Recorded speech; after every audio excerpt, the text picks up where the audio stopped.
같이 고백하지요. 하나님이여 불쌍히 여기소서 나는 죄인입니다. 하나님은 죄인의 예배를 긍휼히 여기사 받아주시고 우리를 의롭다 여기시며 우리에게 예배의 귀한 선물을 상을 주시는 줄 믿습니다. 세상 어느 사람도 나는 세상의 빛이다, 소금이다 자부할 수 없습니다. 우리 정체성을 오늘 본문에 보면 너는 세상의 소금이다, 너는 세상의 빛이다 이 말씀 주신 것, 이다라고 하는 자격이나 상태 때문이 아닙니다. 이제 세상의 빛이 되고 세상의 소금이 되라 우리에게 실천적 명령을 하신 것이 오늘 본문입니다. 오늘 본문은 너희는 세상의 빛과 소금이 되라 라는 하나님 말씀 명령인 것입니다. 우리가 바로 교회지요. 오늘 우리의 문제, 오늘 우리 교회의 문제는 소금이 더 이상 짠맛을 내지 못하고 빛이 어두움을 밝히지 못하고 도리어 어둠 속에 갇혀 있다는 것입니다. 그리고 교회가 세상과 단절이 되어 교회의 영향력이 사회를 변화시키지 못하고 도리어 사회적 가치가 우리를 점령하고 있습니다. 이 문제를 인정하고 심각하게 받아들이지 못한다면 교회는 빛이 아닌 어두움에 불과하고 소금이 아닌 쓸데없어 버려지는 쓰레기일 뿐입니다. 빛과 소금은 중간지대가 없습니다. 예수님은 빛과 소금을 착한 행실로 구체화시키셨습니다. 따라서 교회는 착한 행실이든 악한 행실이든 둘 중에 하나일 수밖에 없습니다. 착한 교회인가 악한 교회인가 그것은 우리의 선택의 몫입니다. 오늘 빛과 소금의 말씀의 핵심은 없어서는 안 된다는 겁니다. 정말 내가, 정말 우리가, 정말 우리 교회가 꼭 있어야지만 되는 존재인가요? 어느 날 우리 교회가 없어졌어요. 이웃의 세상 사람들이 참 안 됐다 그렇게 할까요? 아니면 야 잘 됐다 반가워할까요? 우리가 없어져도 교회가 없어도 세상은 전혀 상관없이 돌아가고 그 누구도 우리가 없는 것을, 교회가 없는 것을 안타까워하지 않는 것은 아닌가? 더 나아가 우리가 교회가 없어지기를 원하고 있지는 않은가? 빛과 소금의 존재 이유는 오직 이웃을 위해 있다는 것입니다. 빛과 소금은 결코 자기를 위하여 존재하지 않습니다. 전적으로 그 존재 이유가 자기 아닌 이웃을 위해 있습니다. 교회가 마찬가지입니다. 전적으로 우리의 존재 이유는 이웃을 위해 있는 겁니다. 오늘 말씀 첫 번째 너희는 세상의 소금이 되라. 13절에 너희는 세상의 소금이니 이 뜻은 세상의 소금이 되라는 겁니다. 소금의 용도는요, 자신을 녹여 죽여 짠맛을 내는 겁니다. 예수님 당시도 지금도 거의 같습니다마는 소금은 방부제로 사용하였습니다. 예수님 당시 부패를 막거나 부패를 지연시키기 위하여 소금을 사용하였습니다. 두 번째로 소금을 소독약으로 사용하였습니다. 소금으로 상처에 발라 상처를 치료하고 상처가 악화되는 것을 방지하는 역할을 소금이 했습니다. 세 번째, 소금을 음식의 맛을 내는 데 사용하였습니다. 여러분, 소금이 어느 정도 간이 되어 들어가야 맛이 있다고 우리의 몸은, 우리의 혀는 느낍니다. 또한 적당한 소금은 우리 생명을 유지하는 데 아주 필수적입니다. 소금은 자신을 녹여 다른 것의 썩음을 방지할 수 있고, 소금은 자신을 녹여 상처를 악화를 막을 수 있고, 소금은 자신을 녹여 음식을 맛있게 만들 수 있습니다. 그런데 예수님 소금이 되라고 이 비유의 말씀에는 하나의 전제가 깔려 있습니다. 우리 예수님이 보는 또 이 예수님 눈에 비친 세상은 썩어 있고 계속 썩어가고 있다는 것입니다. 주님의 눈에 비친 세상은 하나님을 배반하고 하나님을 떠난 세상으로 하나님을 사랑하지도 않습니다. 하나님께 감사하지도 하나님을 섬기지도 않습니다. 그래서 썩어가고 있는 이 세상이 멸망하는 것을 방치하지 않으려면 그 부패를 막을 소금이 필요한 것입니다. 따라서 이 세상의 희망은 소금에 있고 이것이 소금 그리고 소금인 교회 우리가 이 땅에 존재하는 이유입니다. 그런데 소금은 반드시 자기를 녹여야만 썩어가는 세상을 살릴 수 있습니다. 그럼 어떻게 우리는 소금처럼 나를 녹여 나를 죽여 세상을 살릴 수 있을까? 여러분 예수 그리스도를 믿으시지요? 예수님을 내 안에 구주로 영접하셨지요? 예수님 우리와 항상 함께 우리 안에 거하신다고 말씀하셨는데 왜 주님이 내 안에 계시면서 역사하지 않으실까요? 내 안에 계신 예수님이 역사하지 아니하시는 것이 아니라 역사하지 못하시는 것입니다. 예수님께서 우리의 주인이 되셔야만 역사하시는데 우리는 예수님을 손님으로 여기고 있기 때문입니다. 어느 누구를 우리 가정에 손님으로 모시는 것도 참으로 불편합니다. 그런데 어느 누구를 우리 가정의 주인으로 모신다. 참으로 불편합니다. 그분 얘기를 들어야지요. 내 마음대로 할 수 없지요. 늘 그분의 눈치를 봐야 되지요. 예수님이 우리 주인이 되시지 못하시는 이유 한 가지입니다. 바로 우리 자아가 주인이기 때문입니다. 근데 우리의 못난 자, 교만한 자, 죄된 자아로는 아무것도 할 수 없습니다. 구원도 받을 수 없고 선을 행할 수도 없습니다. 그래서 예수님께서 예수님과 함께 십자가에 우리의 자아를, 우리의 옛사람을 십자가에 못 박은 것입니다. 왜 열심 있는 교인이 교회에 시험을 일으킬까? 이유는 하나입니다. 교만한 그의 자아가 죽지 않았기 때문입니다. 교만한 나의 자아가 죽어야 우리 안에 예수님의 역사하심을, 내가 죽어야 우리 가족이, 우리 교회가, 우리 이웃이 예수님이 살아계시고 역사하심을 볼 수가 있습니다. 내가 죽으면 우리 가족이 좋아합니다. 내가 죽으면 우리 교회가 좋아합니다. 내가 죽으면 이웃이 좋아합니다.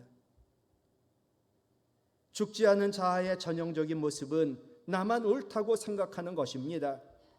이것이 우리 안에 계신 예수님의 능력의 역사를 경험하게 하지 못하는 가장 큰 장애물입니다.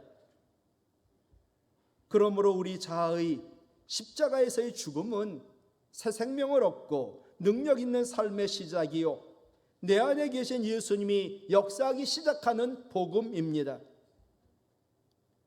여러분, 십자가라는 것은요, 예수님이 우리를 위하여 죽으신 십자가지만 동시에 우리의 교만한 자아, 우리의 옛사람이 죽은 십자가입니다. 그러므로 고백해야지요. 나의 옛사람은 예수님과 함께 이미 십자가에 죽었고 이제 내가 사는 것은 내 안에 계신 예수 그리스도로 사는 것이라고.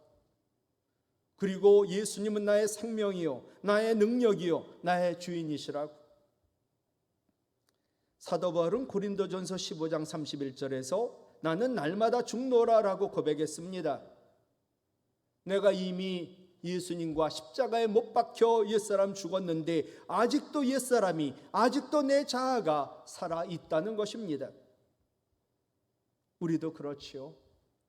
늘 죽었던 나의 옛사람과 나의 자아가 살아납니다. 하나님 영광을 가립니다. 우리는 날마다 나는 죽노라 고백해야 합니다. 나의 자아가 살아있으면 소금이 안 됩니다. 썩어가는 세상을 구원할 수 없습니다. 교회와 이웃을 이롭게 할 수 없습니다. 나의 옛사람이 죽고 나의 자아가 죽고 내 안에 예수로 사는 증거가 바로 성령이십니다. 교만한 나의 자아가 죽고 내 안에 계신 성령으로 살 때 우리는 소금으로서의 삶인 착한 행실을 행할 수 있고, 그래서 세상을 구원할 수 있고 교회와 이웃을 이롭게 할 수 있습니다. 그럼 착한 행실이 무엇일까요? 제러미 러프킨이라는 유명한 학자의 저서에 공감의 시대라고 하는 게 있는데, 이제껏 인류의 역사와 인류의 문명을 이끌어온 동력은 이웃의 아픔을 공감하는 능력이었다. 힘도 권력도 전쟁도 무기도 아니었고 이웃의 아픔을 공감하는 능력이었고, 앞으로 미래를 이끌어갈 역량도 공감의 능력이라고 그분은 주장하였습니다. 죄로 썩어가는 이 세상을 이롭게 하고 이 세상을 바른 대로 움직이게 하는 것은 컴피티션, 경쟁, 실력, 능력이 아닙니다. 그것은 컴패션입니다. 이웃의 아픔에 공감을 하고 그 아픔을 감싸주는 사랑, 이것이 바로 착한 행실입니다. 하나님의 컴패션의 절정은 하나님이 죄인인 인간의 아픔을 공감하시고 우리를 사랑하사 이 땅에 사람으로 오신 성육신 사건이요, 우리의 죄를 너무나 아파하고 지신 십자가입니다. 우리도 하나님의 컴패션, 착한 행실을 행하려면 우리도 정말 낮아지는 성육신 사건과 십자가 지는 사건, 죽음이 있어야 합니다. 이제껏 지금 세상은 인류가 태어나여 가장 발전되고 가장 고도의 문화와 소득을 가진 세상이지만 죄로 인하여 썩어가고 있고 소망이 없고 모든 사람 아파하고 있습니다. 그 이웃에게 우리가 어떻게 하면 유익을 줄까? 소금이 누리는 나는 죽고 내 안에 예수 그리스도로 살며 이웃의 아픔에 공감하며 감싸주는 착한 행실만이 이웃을 위한 것이요, 이웃을 이롭게 하는 것입니다. 우리는 분명 옳아야 합니다. 그러나 나쁜 사람이 아니라 좋아야 하고, 우리는 반드시 옳아야 하나 착한 사람이어야 되고 악한 사람이 되어서는 아니 됩니다. 바로 우리가 교회이고, 늘 옳고 그름 따지십시오. 그러나 남을 싸우며 다투며 아프게 하는 게 아니라 그에게 사랑으로 내지는 어떻게 해서든지 그를 축복하며 기도하여 좋고 착한 우리 행실로 이웃을 이롭게 하는 우리 성도와 교회가 되기를 간절히 바랍니다.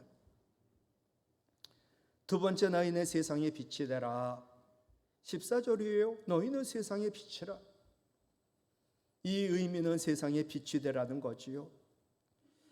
빛이신 예수님이 내 안에 계십니다. 그러므로 우리는 작은 빛입니다. 그런데 빛인 것은 반드시 열매를 맺는데, 에베소서 5장 9절 같이 읽어요. 빛의 열매는 모든 착함과 의로움과 진실함에 있느니라. 아멘. 정말 네가 예수 믿니? 정말 너희 안에 예수 그리스도가 있니? 그걸 보여줘. 그게 착함과 의로움과 진실함이라는 거예요. 우리가 세상의 빛이 되기 위해서는 착함이 있어야 합니다. 빛은 착합니다. 그 착함으로 구별이 되는 거지요. 착함이란 헬라어가 아가도시네라는 단어인데, 자기 유익을, 자기 이익을 구하지 않고 이웃의 유익을 구하는 하나님 성품을 말합니다. 야, 예수쟁이들 지껏만 챙겨, 조금만 손에 남으면 가만히 있지 않아. 달라붙어 싸워. 여러분, 내가 생각하는 가장 더럽고 끔찍하고 분노케 하는 죄가 무엇인가요? 정말 착한 사람을 죽이고 약한 사람을 정말 강간을 하고 폭력과 성폭력을 하고 사람을 학대하고 인신매매를 하고 테러와 집단학살, 전쟁과 고문, 이런 게 끔찍한 죄라 저는 생각이 드는데, 이런 죄를 지은 사람을 보면 여러분 어떤 마음이 듭니까? 예수님이 우리 죄를 대신 지셨다는 말은요, 예수님이 이 모든 죄를 다 지시고 이 모든 죄를 다 지은 죄인이 되셨다는 겁니다. 우리는 조금도 남의 죄를 뒤집어 씌우는 거 싫어합니다. 만약에 누가 나에게 죄를 뒤집어 씌웠다면 목숨 걸고 싸웁니다. 그러나 빛이신 예수님, 말없이 십자가를 지셨습니다. 참 어려운 얘기인데요. 아무리 내가 옳고 내가 손해를 봐도 내가 분명히 맞아요. 그리고 이렇게 하면 내가 손해가 돼요. 그래도 다투거나 싸우면 착함이 아닙니다. 제가 설교를 하면서도 부담스럽습니다. 저도 이러지 못하니까. 예수님 십자가에서 못 박히시는 순간 예수님이 이 세상에 가장 더럽고 끔찍한 죄를 다 지은 죄인이셨습니다. 그래서 십자가에 달리신 것이고, 그래서 하나님과의 관계까지도 끊어진 것입니다. 그러므로 예수님 겟세마네 동산에서 피땀 흘리시며 이 잔을 하나님 옮겨달라고 그렇게 기도한 것이 이상한 일이 아닙니다. 예수님의 십자가에서의 그 피의 공로 은혜를 우리는 구속 혹은 속량이라고 말을 합니다. 구속이요 속량은 값을 지불하고 사다, 값을 지불하고 사서 자유케 하다라는 뜻입니다. 예수님 얼마나 우리를 사랑하시는지, 얼마나 예수님 착하신지 그 모든 것을 대신 지시고 값을 지불하며 말이 없으셨습니다. 그런데 이 구속과 속량이란 단어가 예수님 당시 노예나 짐승을 돈으로 주고 사서 풀어줄 때도 사용했던 단어입니다. 어느 귀족의 괴가 이웃 사람을 물어 죽였습니다. 당연히 사람도 죽이는 판에 이 개는 죽어야 마땅합니다. 그런데 돈 많은 주인이 그 개를 사람보다 더 사랑하니 죽은 사람 가족을 찾아가 엄청난 생명의 값을 지불하고 그 개를 살렸습니다. 그때도 구속, 속량이란 말을 썼습니다. 자기 아들을 살리려고 아버지가 대신 죽었다면 참으로 감동적입니다. 그런데 개를 살리려고 주인이 아들을 위하여 죽게 했다면 그것은 완전히 미친 짓입니다. 그런데 우리 하나님, 하나님의 아들 예수님, 지옥에 갈 벌레만도 못한 우리 죄를 대신해 죽으시면서 우리를 구원하시고 끝까지 말이 없으셨습니다. 그렇게 온전히 착한 분이 예수님이십니다. 예수님 내 안에 계십니다. 작은 빛인 우리도 예수님처럼 말없이 착해야 세상 사람들이 당신이 필요해, 교회가 필요해 라고 인정할 겁니다. 두 번째로 빛은 의로움이 반드시 나타납니다. 빛은 의로움으로 구별이 되는 거지요. 의로움이라는 디카이오 슈네라는 헬라어는 하나님과 바른 관계를 영원히 맺고 사람과 관계를 맺었으면 영원히 맺는 것을 말합니다. 여러분, 예수님처럼 의로운 분은 이 땅에 없으십니다. 하나님 아버지의 관계가 끝까지 변치 않아요. 하나님 아버지 말씀대로 십자가를 지셨고 또 세상 끝날까지 우리가 잘못을 해도 떠나지도 버리지도 아니하시고 우리와 영원히 함께 하시며 사랑하신다고. 이 뜻이 의롭다는 거예요. 하나님과 나와의 관계가 아무리 나에게 고난이 있어도 영원히 끝까지 갑니다. 신앙 잃지 않고. 여러분과 우리 사이에 어떤 어려움과 갈등이 있다 할지라도 끝까지 그 관계가 갑니다. 그게 의로움이에요. 한나라 때 순고백이라는 선비가 먼 곳에 있는 친구가 몸이 아파 문병을 갔는데 바로 그때 흉노족이 쳐들어왔습니다. 바로 친구가 아파하고 있는데 나 살겠다고 도망갈 수 없으니 친구 곁을 지켰습니다. 그러자 병든 친구가 나는 병든 몸이 죽어도 아까울 게 없어. 하지만 자네는 피신해야지. 자기 목숨을 보존해야지 않겠나? 어서 이 자리를 떠나게. 그러자 순고백이 정색하며 어찌 그런 섭섭한 말을 하는가? 나 혼자 살자고 의리를 저버릴 수는 없지. 자네와 생사를 함께 하겠네. 잠시 후 쳐들어온 흉노족이 모두 도망갔는데 왜 도망가지 않았냐고 건강한 이 순고백 선비에게 묻습니다.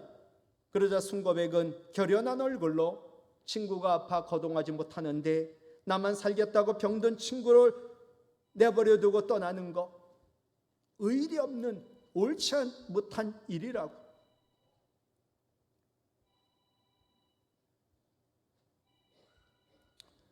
감동한 흉노족 장수, 의로운 사람들이 있는 의로운 나라를 쳐들어왔으니 참으로 부끄러운 일이라 하며 즉시 군대를 철수시켰습니다. 순고백 한 사람의 의로움이 적을 물리쳤던 것이지요. 여러분, 예수님의 의로움이요, 우리를 죄와 사망으로 종나릇하게 하는 사탄 마귀를 물리치시고 우리를 구원하여 의롭게 하신 거지요. 우리 안에 계신 예수님 빛으로 우리도 어떤 고난이 있고 어떤 아픔과 슬픔이 있어도 하나님과 바른 관계를 끝까지 지켜야 합니다. 우리는 한 가족 아닌가요? 서로 섭섭하고 아픈 일 있어도 용서하고 사랑하여 우리의 관계를 끝까지 지켜야 합니다. 그게 있어야 야, 교인들은 세상 사람과 다르구나.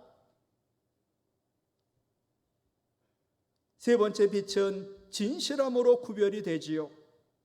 진실함은 알레데이아라고 하는 헬라어인데 말과 행위에 있어 삶에 있어 늘 순수하고 정직하고 끝까지 하나라는 거예요. 영원하다는 거예요. 여러분, 한 번 해병은 영원의 해병이란 말이 있어요. 한 번 그리스도인은 영원한 그리스도인인 거지요. 우리는 하나님 은혜로 예수 그리스도의 피의 공로로 인하여 구원받은 하나님의 자녀요, 그리고 그리스도인입니다. 영원히 우리는 진실해야지요. 목에 칼이 들어와도 너 예수 믿으면 죽어. 너 근데 예수 모른다고 하면 살려줄게. 목에 칼이 들어와도 나는 예수 그리스도를 믿는 그리스도인이라고. 재산을 잃고 삶의 기반이 무너져도 나는 그리스도인이라고. 고백하는 사람은 죽어도 순교자요, 살아있어도 살아있는 순교자인 줄로 믿습니다. 요셉이 소년으로 17살 아이가 형들에 의해 애굽의 보디발 장군의 노예로 팔려갑니다. 주인의 신임을 얻어 그자 가정의 총무가 되고 세월이 흘러 너무나 멋진 청년이 되었습니다. 이때 보디발의 아내가 유혹을 합니다.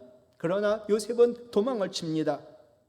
그러자 보디발의 아내는 남편이 돌아오자마자 울며 요셉의 옷이라고 내놓고 당신이 돈 주고 산 그 요셉이란 놈이 나를 성폭행하려고 했다라고 거짓말합니다.